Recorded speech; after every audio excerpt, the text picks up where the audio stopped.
Comment ça fonctionne quand vous êtes coordonnateur aux assurances, que vous avez activé votre compte sur l'espace client et que vous devez quitter vos fonctions? Il y a plusieurs façons simples de le faire à partir de votre compte de coordonnateur sur l'espace client. Et ce qui est important à retenir, c'est que chacune des façons informe la mutuelle de votre départ et lui permet d'assurer un suivi auprès du membre que vous représentez.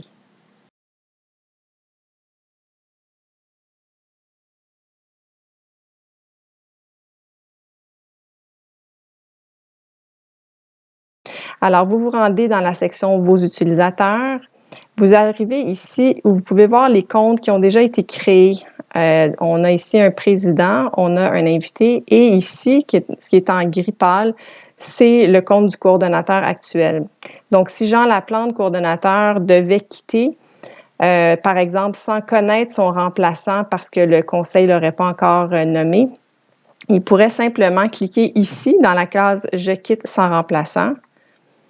Et cette fenêtre-ci apparaîtrait dans laquelle on l'informe simplement que la mutuelle va recevoir un courriel pour l'aviser de son départ et ensuite la mutuelle va faire le suivi auprès du membre que le coordonnateur qui quitte représente.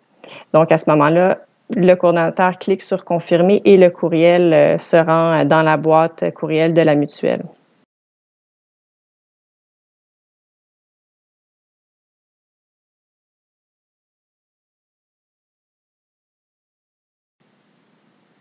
Si le coordonnateur quitte, qu'il connaît son remplaçant et que son remplaçant a déjà un compte sur l'espace client comme Ginette Thibault, qui est actuellement une invitée, il clique simplement sur la case coordonnateur remplaçant, ce qui va faire passer le compte d'invité simple de Ginette à un compte de coordonnateur lorsque le processus va être complété.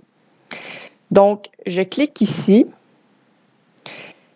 Et apparaît cette fenêtre-ci pour vous rappeler que pour qu'un coordonnateur, un nouveau coordonnateur soit officialisé, le formulaire nomination d'un coordonnateur aux assurances doit être complété et signé par le président du conseil et envoyé à la mutuelle. Donc, on vous donne ici le lien vers le formulaire si jamais il n'a pas été rempli. Et si c'est le cas, vous cliquez sur le bouton « Je n'ai pas rempli le formulaire », ce qui va simplement annuler la démarche pour le moment. Si par contre le formulaire a bien été complété et envoyé à la mutuelle, vous cliquez sur « Confirmer le remplaçant ».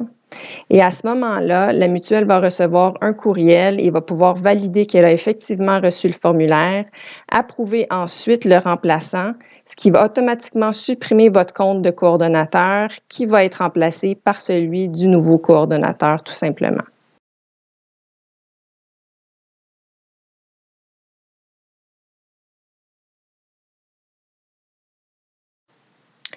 Si vous quittez vos fonctions de coordonnateur aux assurances, que vous connaissez votre remplaçant qui a été nommé par votre conseil, mais que celui-ci n'a pas encore de compte actif sur l'espace client, vous allez sur le bouton « Inviter », vous cliquez ici, vous entrez son prénom, son nom, son courriel, vous choisissez la case « Coordonnateur remplaçant », vous cliquez. Cette note-ci apparaît pour vous rappeler que pour que le coordonnateur soit approuvé, la mutuelle doit avoir reçu le formulaire nomination d'un coordonnateur aux assurances dûment complété et signé. Donc, vous pouvez cliquer sur le lien ici pour y accéder. Et vous pouvez ensuite cliquez sur « Envoyer l'invitation » si le formulaire est bel et bien complété et envoyé à la mutuelle.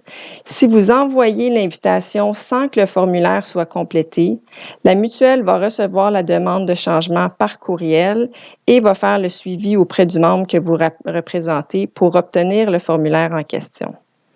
Lorsqu'elle va avoir reçu le formulaire, elle va elle-même compléter la démarche sur l'espace client, ce qui va supprimer votre compte et le remplacer par celui du nouveau coordonnateur tout simplement.